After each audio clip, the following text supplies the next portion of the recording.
Agora nós vamos conversar sobre a residência em medicina intensiva e para isso eu gostaria de agradecer a presença do Dr. André Luiz Crocus, coordenador da residência em medicina intensiva do São Lucas Hospital Center. O doutor vai nos explicar como funciona a formação dos residentes nessa área essencial para a medicina.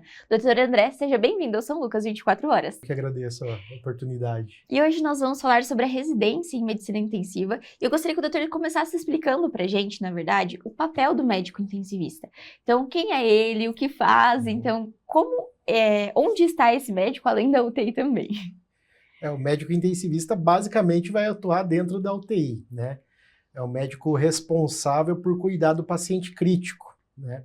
E o paciente crítico, basicamente, é o paciente que ou é aquele paciente que está realmente grave, que necessita de um suporte grande de apoio, vamos dizer assim, né? Com ventilação mecânica, hemodiálise, dispositivos de assistência ventricular, que é o paciente que realmente tem alta taxa de mortalidade. Então, é um paciente que a gente precisa intervir com mais afinco. Ou o paciente que tem alguma comorbidade, que não necessariamente esteja instável, mas por alguma fragilidade, alguma outra doença, precise ser mais assistido. Então, o médico intensivista, numa primeira instância, é o médico que vai cuidar desse perfil de pacientes, né? Ao redor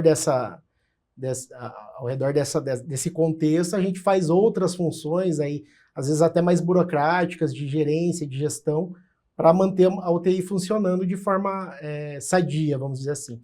Mas o básico é cuidar do paciente crítico. Perfeito. Então, agora a gente entendeu quem é esse profissional para que a gente possa falar sobre, então, a formação desses novos profissionais. O doutor é coordenador da residência aqui do São Lucas Hospital Center e eu queria que o doutor explicasse um pouquinho para a gente sobre como está estruturada, quantos anos de residência são, quantos residentes são aceitos por ano também, doutor? Certo. Bom, a residência de medicina intensiva, de alguns anos para cá, ela passou a ser acesso direto, né? Alguns anos atrás, a gente precisava fazer uma residência, um pré-requisito que chama, né, que era ou clínica médica, ou cirurgia geral, ou anestesiologia. Então tinha 3 ou 4 especialidades ali que a gente precisava fazer antes para depois fazer medicina intensiva. Mas observou-se durante os anos que a demanda por profissionais ela vinha aumentando e a sociedade de medicina intensiva brasileira viu a necessidade de formar mais médicos intensivistas, em especial até pela pandemia. Então, de 2020 ou 2021 para cá, não me recordo bem agora, são 3 anos de acesso direto, ou seja, o médico sai da faculdade e já está apto a prestar prova para fazer a residência de medicina intensiva. Então, ela vai ter essa duração de 3 anos, uma carga horária aí de 60 horas por semana, e ao fim da residência ele recebe o seu registro de especialista pelo MEC, né, que é o RQE. Que bacana. Então, a gente... E como seria a rotina do residente dentro da UTI, então, doutor? Nós passamos por diversas especialidades ao longo das semanas no São Lucas 24 horas, e cada uma tinha sua peculiaridade. E no caso da medicina intensiva, eu também acredito que tem algumas diferenças e desafios dentro da residência. O doutor poderia falar também sobre isso? Sim, como todas as outras, né? Se fosse falar das peculiaridades da medicina intensiva, eu diria o paciente crítico em si, né? Porque é um paciente que se comporta, fisiologicamente falando, de forma diferente de um paciente ambulatorial, por exemplo. Paciente que vai fazer um procedimento menor, que vai ficar poucas horas no hospital. O paciente crítico ele tem todo um processo fisiológico diferente. E a segunda peculiaridade é a interdisciplinaridade ou a multidisciplinaridade, né? A interdisciplinaridade porque a gente recebe pacientes de todas as especialidades, né? Da cirurgia geral, da clínica médica, da cardiologia, da neurologia, da obstetrícia. Então, é uma especialidade que não tem monotonia, né? A gente recebe todas as especialidades na UTI, as adultas, né? A UTI pediátrica tem um setor para si. Então, essa interdisciplinaridade é uma das peculiaridades e a multidisciplinaridade também, porque o médico intensivista ele não trabalha sozinho, né? A gente, além do médico, vai ter uma equipe de enfermagem, fisioterapeuta, farmacêutico, odontólogo, psicólogo, fonoaudiólogo, nutricionista. Então, são várias peças importantes de uma engrenagem para garantir com que aquele paciente realmente tenha a sua recuperação de forma mais adequada.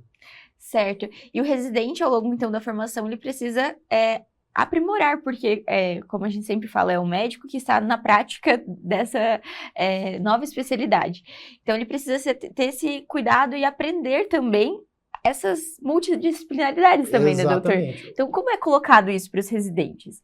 O residente, além do conhecimento técnico que ele tem que adquirir, né, durante a formação, conhecimento das doenças, como elas costumam evoluir ou progredir, como elas são tratadas, quais são as complicações, quais procedimentos a gente vai precisar aplicar, se vai precisar entubar, passar catéter, fazer hemodiálise. Então, o residente precisa dominar toda essa área de competência técnica.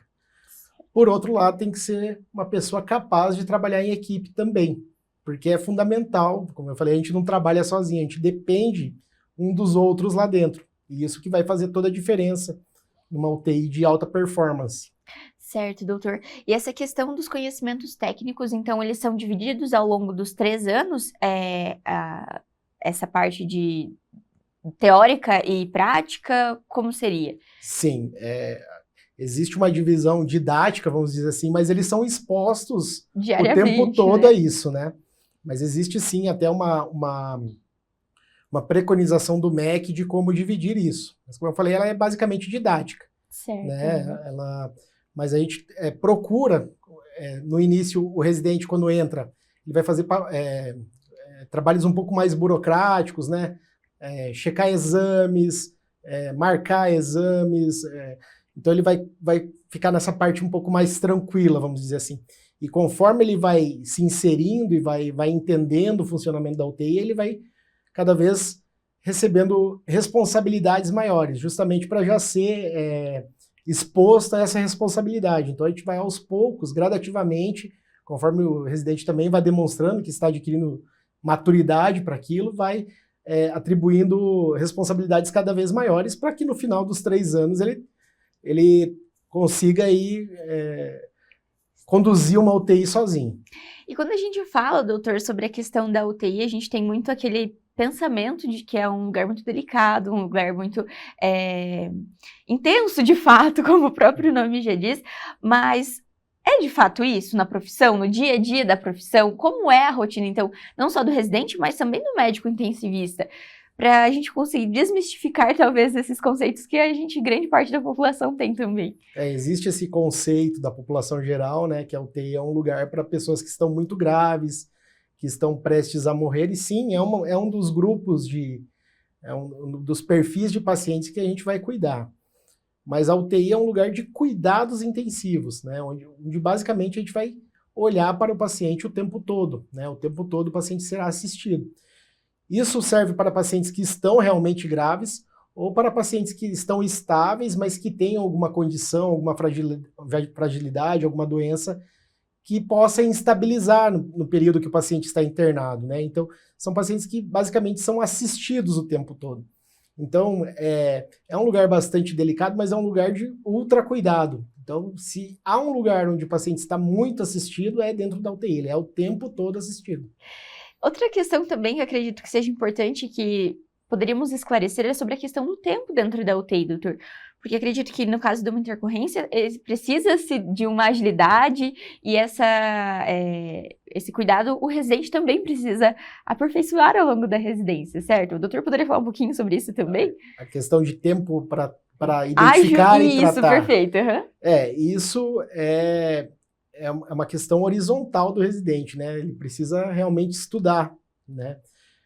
Primeiro pilar para isso é conhecer as doenças, conhecer o curso das doenças, como tratar, quais são as intervenções possíveis. Então, isso depende muito do residente. Nós estamos lá para sermos facilitadores, que ele tenha acesso a todas essas informações, de forma correta e baseada em evidência.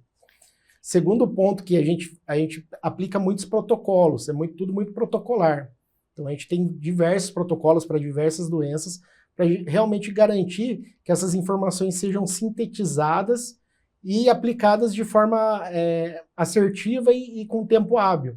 Então, a gente tem as duas vertentes. A gente depende do conhecimento de cada um, né? Sim. Porque precisa saber qual é a situação para utilizar determinado protocolo, e do protocolo bem definido, bem estabelecido, que a equipe inteira conheça esse protocolo, porque a gente depende também da parte de todos ali. Então, são basicamente esses dois pilares aí. Que bacana, essa questão dos protocolos também é um outro conhecimento que eles vão aprimorando também, né? Para que profissionalmente, posteriormente, permanecendo no São Lucas ou não, eles saibam como agir nessas situações, né, doutor? De estabelecer esses fluxos para que todos consigam ter as condutas, como o doutor disse, adequadas, certo? Sim. Eles participam ativamente da construção dos protocolos, né? Eles têm essa abertura, né? Então, às vezes aparece alguma situação nova, gostaria de fazer um protocolo para esse tipo de situação, eles têm total abertura para participar ativamente. Que bacana, olha, isso traz ainda mais segurança e reforça a segurança de tanto do residente como um profissional qualificado, quanto da equipe, essa confiança mútua de ambas as partes, né, doutor? Além de planejar o protocolo, vamos dizer assim, eles treinam a equipe, eles fazem o protocolo, passa por uma comissão de aprovação, né, que é composta por médicos intensivistas, pela direção clínica do hospital, e depois de tudo aprovado, eles vão aplicar esse protocolo, aplicar o treinamento deste protocolo à equipe multidisciplinar. Que bacana. Doutor, um outro ponto que a gente também poderia falar sobre a formação desses novos profissionais é quanto ao atendimento não só ao paciente, mas também às famílias, né? Porque muitas vezes a gente observa que aquele familiar, ele, por ter uma pessoa, um responsável dentro da UTI, gera uma angústia, é um momento muito delicado, muito diferente de outras situações, né?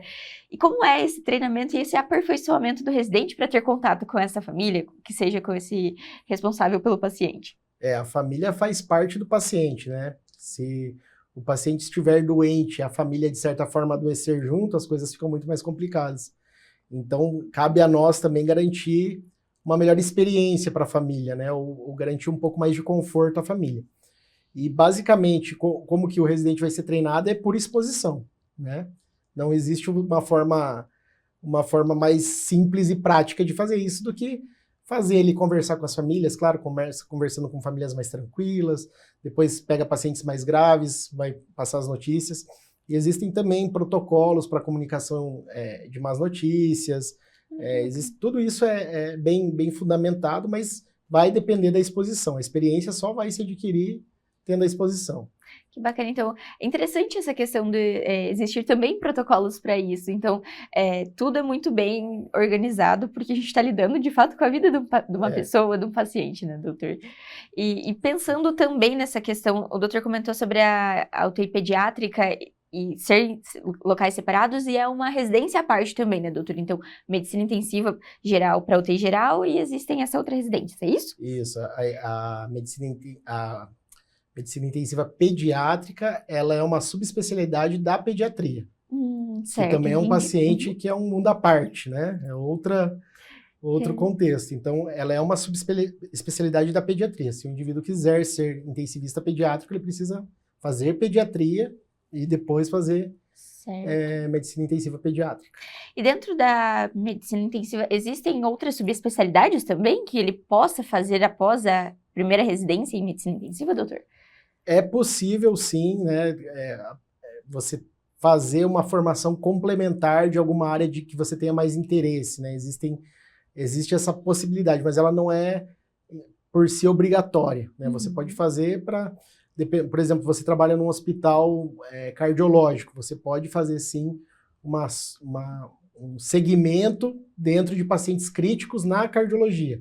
Mas você não fazer esse segmento não é obrigatório, você não fazer não vai te impedir de trabalhar numa unidade de terapia intensiva cardiológica. Bacana, então isso também é bem interessante. E doutor, hoje o São Lucas, ele, como o doutor disse, recebe diversas especialidades dentro da UTI. E como seria no dia a dia, então, para vocês, o residente, como o doutor disse, tem contato com todos eles, mas existe uma forma organizacional, então ele passa por uma especialidade ou vai dependendo do cotidiano e do dia a dia desses pacientes que chegam, daí no caso, na UTI? Em especial na fase inicial, como ela se tornou uma especialidade de acesso direto, os residentes acabam passando nas especialidades antes de efetivamente ficarem só na UTI. Uhum. Então vai passar na clínica médica, na cirurgia, na anestesiologia, no centro de imagens, para adquirir uma base antes de chegar no paciente crítico efetivamente. Então existe essa rotina básica logo no início da residência, ali no primeiro ano, que é para garantir uma base para depois chegar no paciente crítico e realmente utilizar e condensar todo aquele conhecimento no paciente crítico. Que bacana, olha, essa informação também é muito boa, porque ele chega já com uma bagagem, já para os anos seguintes, preparado de fato. E doutor, no caso, quais seriam os perfis do médico para ingressar na medicina intensiva? A gente falou no primeiro bloco sobre o médico da família, que também é uma outra especialidade diferente.